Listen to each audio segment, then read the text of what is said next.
Jean-Paul Sartre was a philosopher, a playwright, a novelist, a political activist, biographer, and literary critic. So, lumaki siya sa Paris. Nung namatay yung papa niya, isinama na siya ng mama niya at doon na sila tumira sa bahay ng lolo niya na si Charles Schweitzer. May gawa siyang autobiography na pinamagatan niyang The Words. And doon sa autobiography niya, sinabi niya na his ultimate view of life was shaped by a childish revulsion against the sham facade of noble rectitude beyond which his Borghese family hid from itself and from him at its real dereliction. At sinabi niya na lumaki daw siya na ang kasama niya lang palagi is yung mama niya at yung grandparents niya. Si Charles Schweitzer na lolo ni Sartre ang nag-introduce sa kanya sa mundo ng literatura. At naging isolated si Sartre dahil he was being restored by his mother's Catholicism and his grandfather's Lutheranism. At parang ginawa niyang escape yung pagsusulat at libangan yun. So, nung ika-10 birthday niya, sinabi niya sa sarili niya na magiging manunulat talaga siya. And he even quoted that, "By writing, I was existing. I was escaping from my grown-ups, but I existed only in order to write, and if I said that I meant I who write." So, sinasabi niya yun na yung purpose niya is to live as maging writer talaga. Noong taong 1929, nakapagtapos siya sa Universidad ng École Normale Supérieure, na kung saan ang mga tinatanggap lang dito ay yung mga mag-aaral na mahusay, magagaling at matatalino. Pagkatapos niyang mag-graduate, nagturo na siya ng filosofiya sa iba't ibang paaralan for 10 years. And then, na-realize niya na there's really a big difference between his living, reading life. At doon sa values na natutunan niya sa bahay ng lolo niya at sa values na itinuturo sa iba't ibang paaralan. He even noted that life is made up of difficult decisions and concrete experiences. And Sartre was disappointed to traditional philosophy because it failed to address the living issues and choices. Nag-aral si Sartre sa Berlin noong taong 1933 hanggang taong 1934 kasama si Husserl. Noong time na yun din, ginawa niyang way o paraan yung pagsusulat in order to discover or know himself more. At nagkaroon siya ng mga projects which aimed at discovering a way of life, living alone without God. And Sartre attempted to see and describe experience in its uninterpreted state. Sartre also tried to get beyond words, theories, and assumptions to see life raw. Kaya niya nabuo yung first novel niya, which is Nausea, na binigyan niya ng kahulugan na Nausea daw is a pulsating, overflowing, monstrous nothingness. So, isa-summarize ko lang yung novel ni Sartre na Nausea. Dito sa Nausea, mayroong isang character na nagngangalang Antoine Roquentin, na kung saan parati siyang may dalang diary dahil doon niya sinusulat kung ano yung mga unusual feeling na nararamdaman niya or naiisip niya. Hindi niya kasi alam kung paano yung nagsimula or saan na yun nakuha dahil wala daw siyang kinaing masama. So, yun. So, tinawag niya itong Nausea na isa daw mental sickness na nagko-control sa kanyang brain and body. So, trinay niyang i-distract yung self niya from those feelings. So, nag-focus na lang siya dun sa paggawa ng history project niya. But then, yung feeling na yon bumabalik at bumabalik talaga. So, nawala na siya ng gana na ipagpatuloy yung ginagawa niyang history project. Kasi nga, parang di niya alam kung tutuloy niya pa ba dahil yung inaatake niya naman ulit siya ng Nausea niya. Then, one day, nung papalis na siya ng apartment niya, nakatanggap siya ng isang letter galing sa ex niya na si Annie. So, yun na, ma-excite siya. So, sabi niya na, first time ulit niyang ma-excite dahil nung past few days, lagi lang siyang nakaramdam na parang nag-worry siya, na di niya alam kung bakit, naboboard siya, lalo na ginagawa nilang history project niya. So, nag-look forward siya sa meeting ulit nila ng ex niya. So, nakalagay doon sa note na pupunta nga si Annie doon malapit sa lugar kung saan nakatira si Antoine. So, nung nag-meet na sila, sabi ni Annie na hindi na daw talaga sila magkakabalikan, wala na daw chance kasi nga may ibang kasintahan na daw si Annie. So, yun. At the end of the book, Antoine realizes that yung nausea na nakikita niya is not really a mental sickness or mental illness, but it is only a side effect of him figuring out the human existence. At alam niyo ba kung ano yung na-discover or nalaman niya about human existence? That human existence is nothing. Other than the fact that universe is completely indifferent to human life. Antoine also thinks that there's no God and that there's nothing or there's no any higher purpose sa life natin. But there are only individuals who give meaning or who give tayo lang nagbibigay halaga ng life natin in our own unique ways. On the hand, it is good to know that we humans are completely free and we are free to do what we wanted. But on the sad part, nalaman natin na life doesn't have any intrinsic meaning, but only nasa sa atin yun kung paano natin bibigyan ng halaga yung life natin. So, dumako naman tayo ngayon sa existence is absurd. Having peered into himself and found nothing permanent, having peered beyond words and abstractions, to glimpse the world at it is, and found only melted, soft, monstrous masses, all in disorder naked, in a frightful, obscene nakedness. Sartre concludes that existence is absurd. So, ano nga ba yung dahilan kung bakit na-conclude ni Sartre na ang existence is absurd? Ito ay dahil sa kanyang experiences during World War II. Noong 1939, he drafted into the French Army. At pagkatapos ng isang taon, nahuli na siya ng mga Germans. Nakulong siya sa loob ng 9 months at nakalabas lang siya dahil sa kanyang poor health. At dito na nagsimula ang kanyang bagong buhay.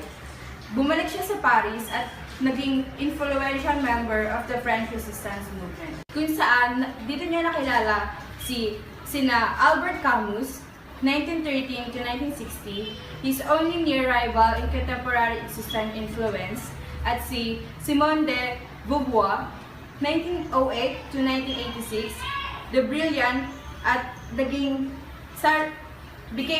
Sartre's lover and lifelong friend.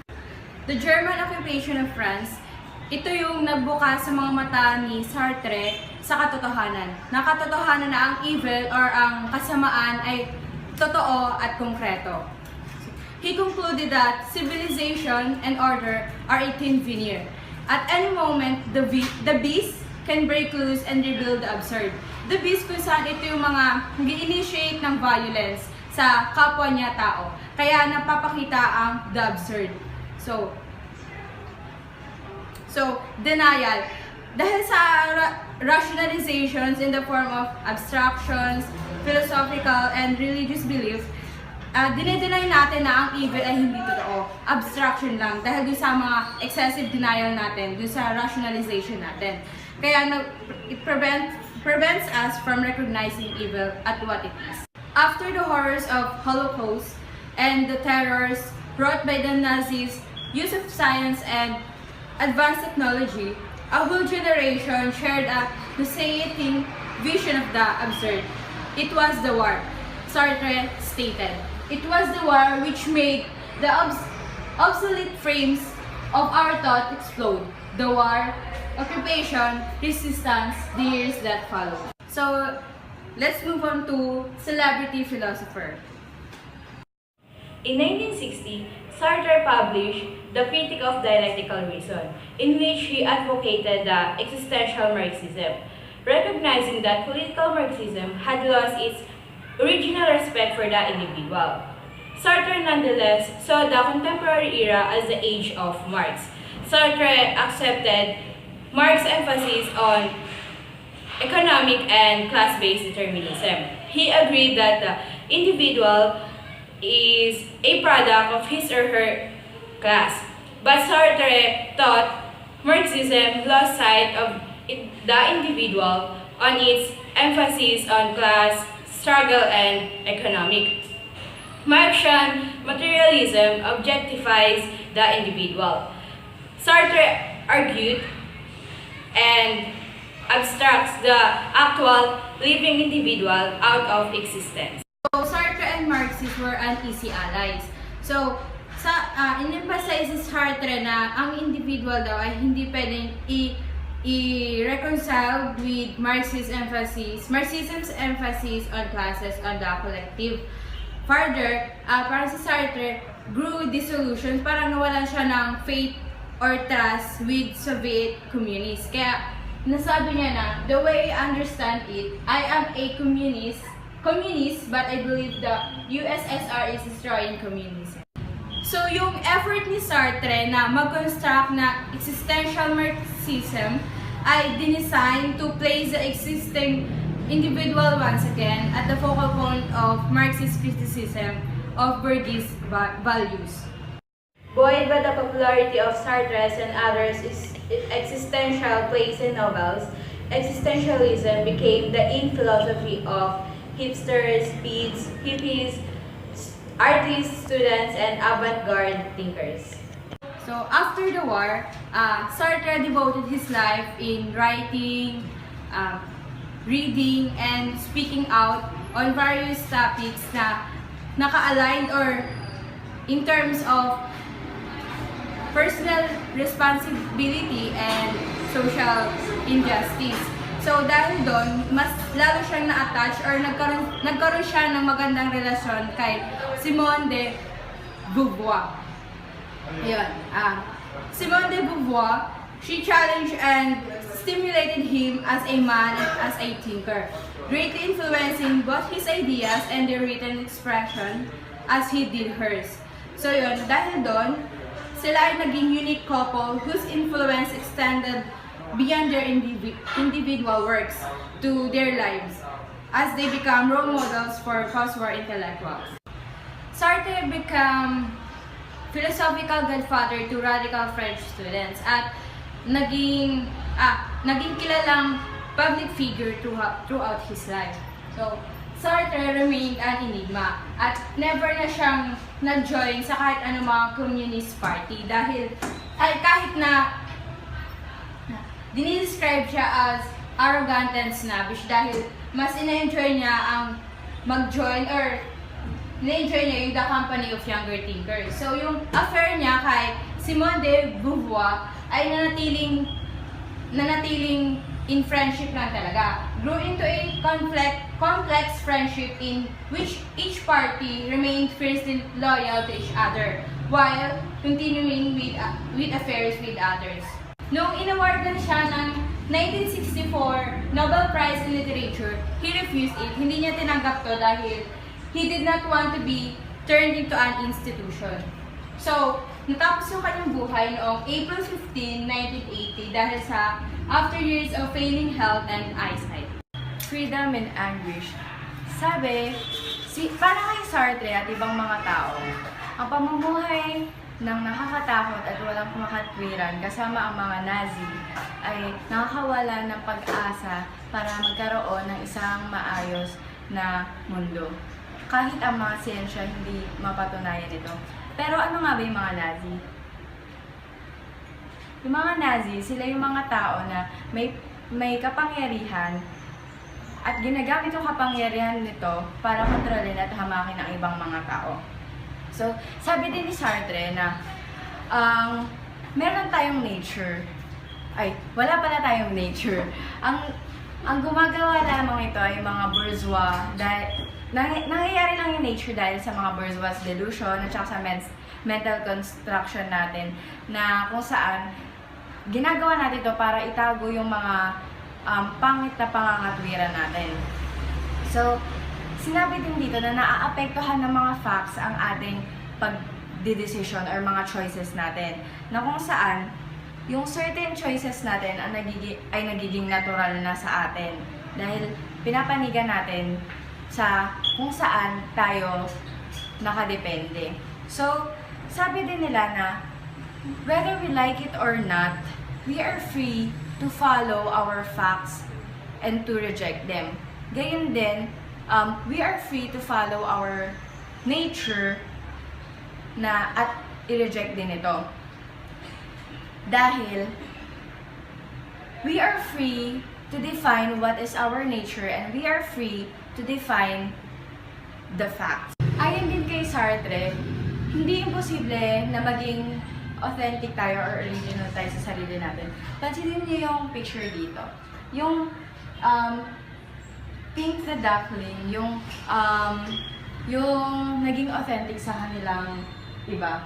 So, sabi lamang dito ni Sartre na kailangan natin maging original sa sarili natin or dapat hindi tayo bumatay sa mga nakagawian na or paniniwala. Example na lamang yung ginawa ni ma'am sa klase. Pinapili niya yung klase between red pill and blue pill. Dahil alam nating may power siya or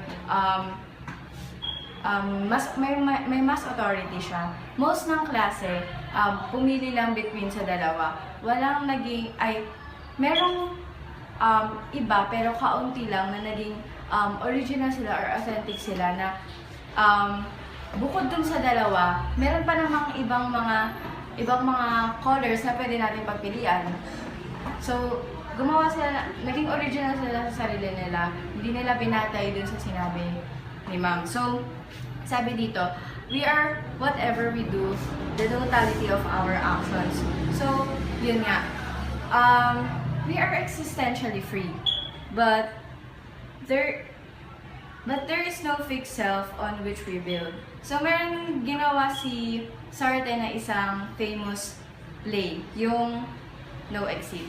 Yung kwenta dito, sila yung mga dead people na hindi naging authentic sa sarili nila. So, ayun, naging mere sketches lang sila ng society nila. Tapos, nagkita-kita sila sa hell na lagi na lang may obvious na choices. So, ang hirap lang yung lagi kang nakabala, di mo na nagawa yung sarili mong gusto. So, sinabi doon na they are now what they once only pretended to be. So, isa na silang social types. Nagtatago sila sa mga nakagawian na paniniwala na ng ating society. Ang tawag dito ay social self. Yung not living individuals. Ayun nga, dahil ito yung pinapaniwalaan ng facts, dun ka na agad nakabatay. Hindi ka humahanap ng mga hindi ka na nagda-doubt dun sa in-establish mong belief. So, sabi nga ni ma'am, nagtanong yung kaklase ko, meron bang truth? Sabi niya, meron naman, pero example na lamang, ito ako, nakastayo ako dito, tapos ito yung truth ko. So, hindi ko na nakita yung ibang perspective or ibang pwede pang malaman natin dun na mas magpapatibay dun sa paniniwala natin. So, sabi din dito na sila yung external individual. Yung binabasa lang talaga nila, yung choices lang talaga nila sa mga iba, hindi sa sarili nila. Hindi sa kung ano yung gusto nila. Protects there from truth, there is no real self-waiting. So, yun. Parang natatakot sila lumabas dun sa comfort zone nila. Natatakot sila na alamin yung totoo, natatakot sila na questionin yung mga nakagawian na. Dahil doon, di nila nagagawa yung gusto nila. So, tinawag ni Sartre itong social self. Ayon nga kay Sartre, walang limitasyon yung ating kalayaan. So, pwede natin gawin yung mga gusto natin gawin dahil hindi naman tayo nakagapos sa ating nakaraan. So, pwedeng ganun sila yung mga parents natin ngayon, pero hindi ibig sabihin nun, magiging ganun na din tayo. Depende sa choices natin yun. So, dito, sabi ni Sartre, science and nature cannot tell us what to do. He also thought that neither can God. God is truly dead. He does not answer us, but He remains silent in the face of sa mukha ng napaka-di makatwiran at nakakatakot na mundo. So, sabi nila, kinakaharap natin ng buhay mag-isa. Nagiging, hindi tayo sinasagot ng ni God. So, sabi dito, dahil nga wala daw na Diyos at walang certainty, we experience Sartrean forlornness. So, ano nga ba yun? With only absolute freedom and chilling responsibility that accompanies it. So, dito, sabi ng mga existentialists, we oppose a certain kind of secular ethics na kung saan ina-abolish si God. So, sabi naman ito, in contrary, it is distressing that God does not exist because lahat ng possible values ay makukuha natin kay God. So, sabi din dito na kung wala nga daw si God, paano magkakaroon ng priority good? Sabi naman, makakamtan mo yung pagiging mabuti kung meron ka daw nito. We must be honest and we must not lie. Example, parang figures of speech na ginamit dito is, we are on a plane where there are only men. Parang, sa isang,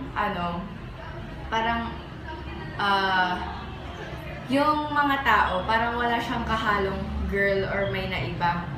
So, magiging good lang tayo if pure yung personality natin. So, balik tayo sa Sartrean forlornness. So, sabi ni Dostoevsky, if God does not exist, everything would be possible, sabi niya.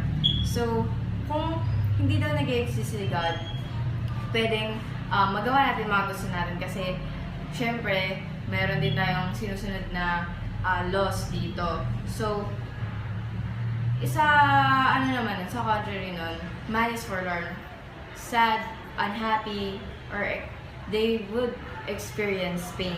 Sabi naman dito sa atheistic existentialism, alam naman natin na yung atheist, sila yung mga against God. So, sabi nila, sila ay nag-refuse to compensate for the silence of God by substituting the scientific or philosophic idol. Si Sartre naman, kinriticize niya yung secular ethics. Tapos, sabi niya din na nothing will be changed if God does not exist. So, yun. Pero, kasi diba, if God does not exist and yung siyensya or science ay hindi na-discover yan, siguro,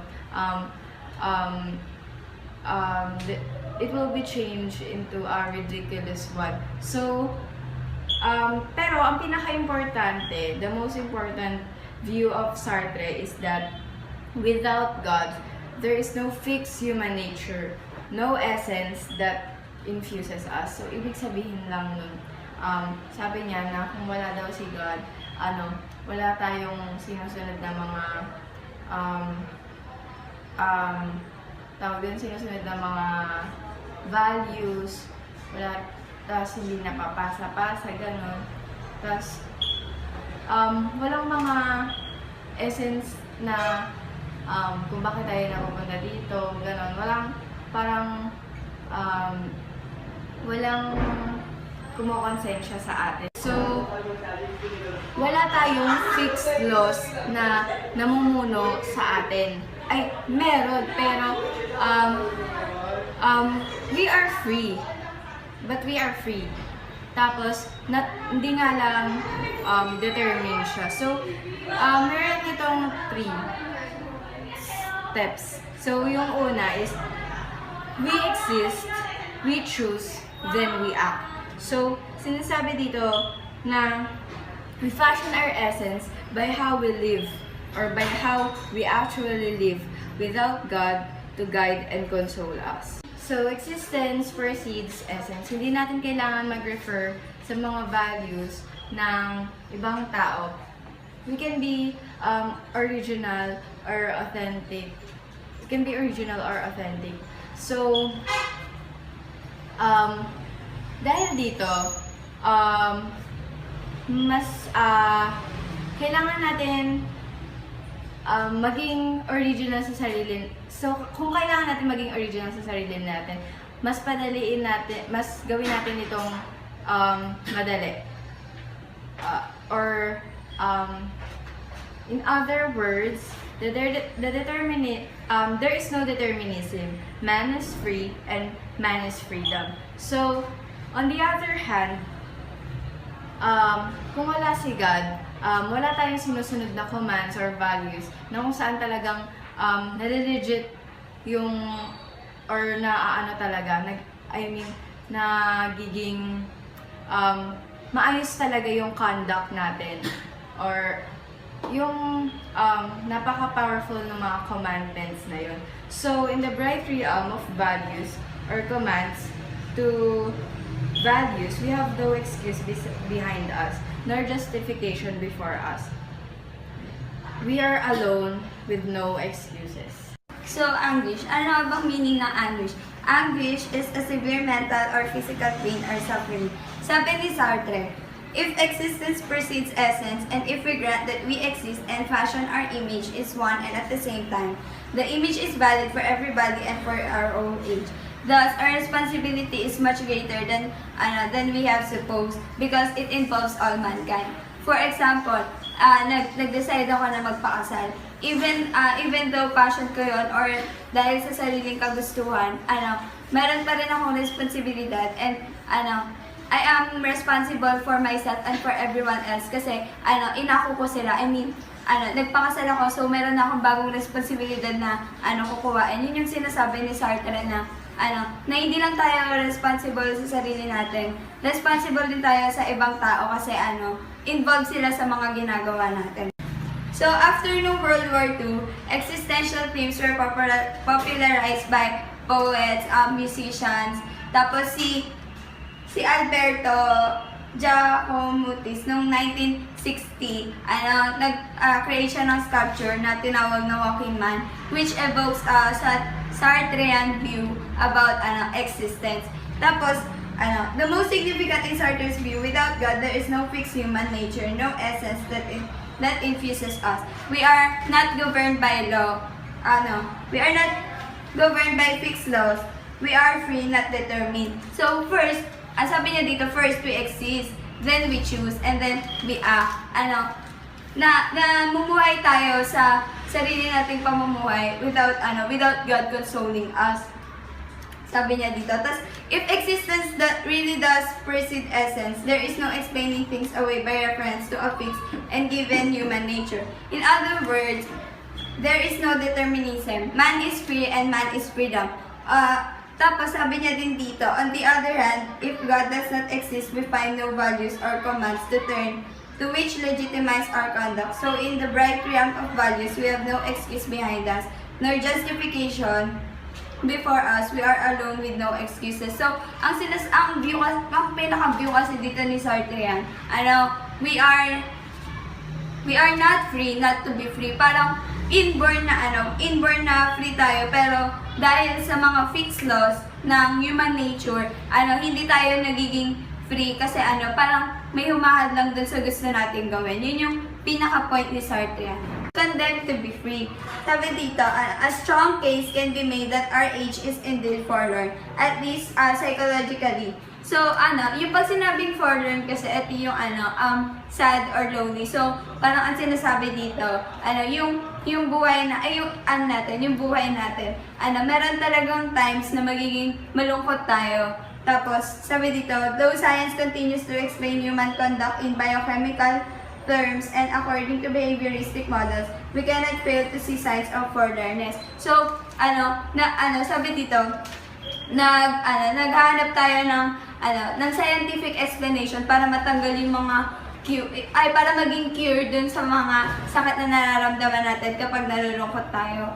Tapos, for example, kapag nag-excuse tayo ng nakainom kasi ako kaya ko yung nagawa, or nadala lang ako ng emosyon ko, mga ganong excuses. Tapos sabi dito, Sartre insisted that in one aspect, we are indeed not free. We are not free, not to be free. Yun yung sabi ko kanina. Tapos sabi niya, condemned because he did not create himself, yet in other respects, is free. Because once thrown into the world, he is responsible for everything he does.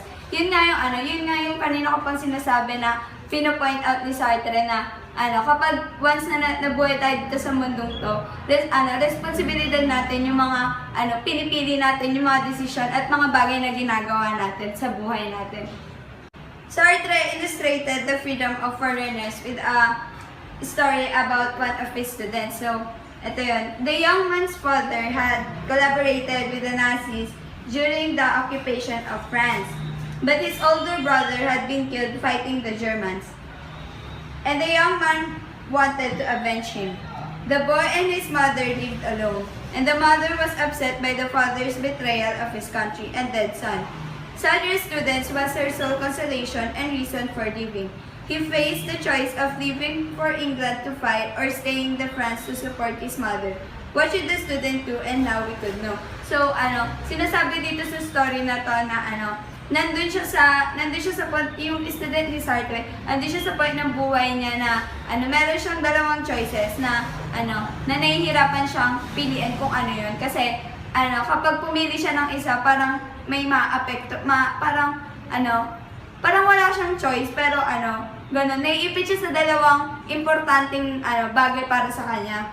Tapos sabi dito, the Kantian ethic says, never treat any person as a means but as an end. So kapag pinili niya yung nanay niya as an end, parang yung pag-fight niya naman dun sa mga Germans and pagsali dun sa communist para ipaglaban yung namatay niyang kuya, tinreat niya naman as a means or parang pangalawang option lang.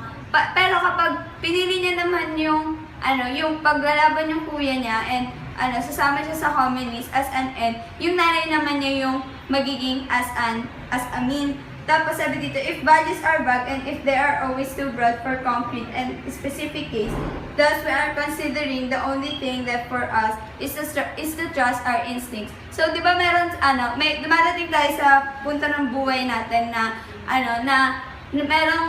naiipit tayo sa sitwasyon na meron tayong choice na dalawa na importante talaga sa atin and hindi natin kayang pumili lang ng isa kasi yun nga, importante yung dalawang yun sa atin. So, parang nasanay tayo na ang ginagawa na lang natin is nagtatrust sa instincts natin.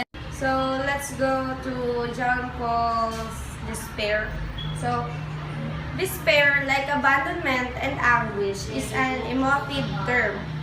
Sartre means by it simply the existentialist attitude to the recalcitrance or obstinacy of the aspects of the world that are beyond our control. And in particular, other people. In his play No Exit, one of the characters declares, hell is other people. Whatever I desire to do, other people are existential events made thwart. The attitude of despair is one of stoic indifference to the way things turn out. When Descartes said, conquer yourself rather than the world, what he meant was, at the bottom, the same that we should act without hope. We cannot rely on anything which is outside our control. But this does not mean we should abandon ourselves to inaction. On the contrary, Sartre argues that it should lead us to commit ourselves to a course of action, since there is no reality except in action. As Sartre puts it, the genius of Proust is the totality of the work of Proust. Everyone is wholly defined by what they actually do, rather than by what they might have done had circumstances been different. For Sartre, there are no mute inglorious Miltons.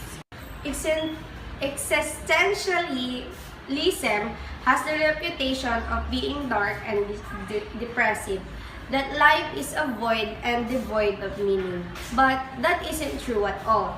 It asserts that we have complete freedom, and denying our freedom is the cause of our troubles. For happiness, all we have to do is embrace our freedom. Man himself is free to add his own meaning to life. Existence precedes essence. Sartre says that man defines himself after he arrives on the scene. We have to be here on earth before we can make anything of ourselves. Men don't have essence, and saying that is not taking full responsibility for our actions. Having an essence implies that our lives are determined before we arrive in the world, as if our lives are already determined by our human essence. Believing that diminishes our individual responsibility toward ourselves and other men. And I've heard people say when they make a mistake, I'm only human. This is implying that man has an essence, that of being human, and we are determined to act a certain way. If whenever we make a mistake, we say that, well, I'm only human, that is not taking responsibility for our own actions. If we were predetermined by some outside entity to make mistake, then we are not free. Sartre says that by blaming ourselves in what being a coward is, when our actions are those of a coward, then we are a coward. Cowards are not free people. Kierkegaard was a truly religious man. He believed that a person was religious to the degree that he had real faith.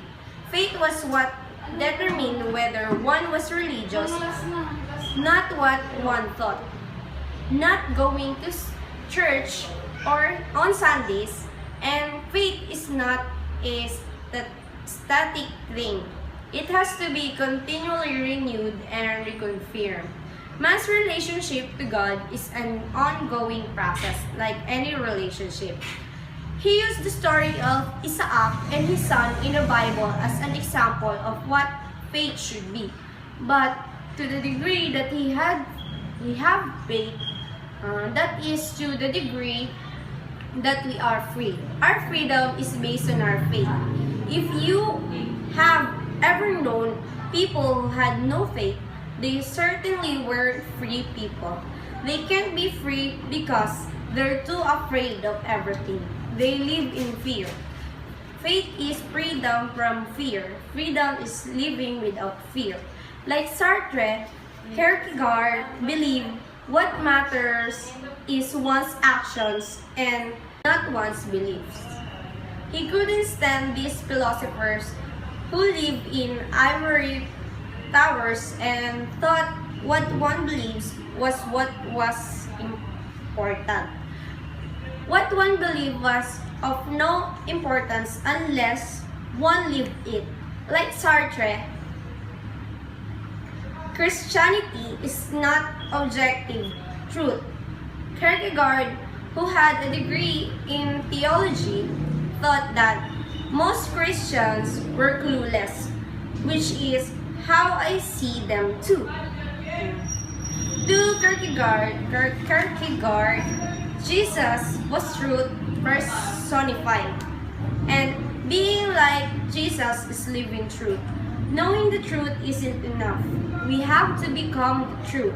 And that really has nothing to do with declaring that one is a Christian. Nothing exists prior to what each individual person's plan is for themselves. We are what we have willed ourselves to be. No one is to be blamed for what we became but ourselves. Our lives are determined by our own actions and not by anything outside of ourselves. According to Sartre, since man has no essence, therefore, we are not determined by heredity or some kind of determinism. Man makes himself by his action at any time because man is free to do so. The coward is the man who says things like, I was born bad, or I was born this way, and I can change, or the ever popular, the devil made me do this. This is not taking responsibility for one's action, but putting blame on something outside of ourselves that doesn't exist anywhere except as an invention of the mind of man who is living a lie. The lie being that man does not have the freedom to do or be whatever he wills.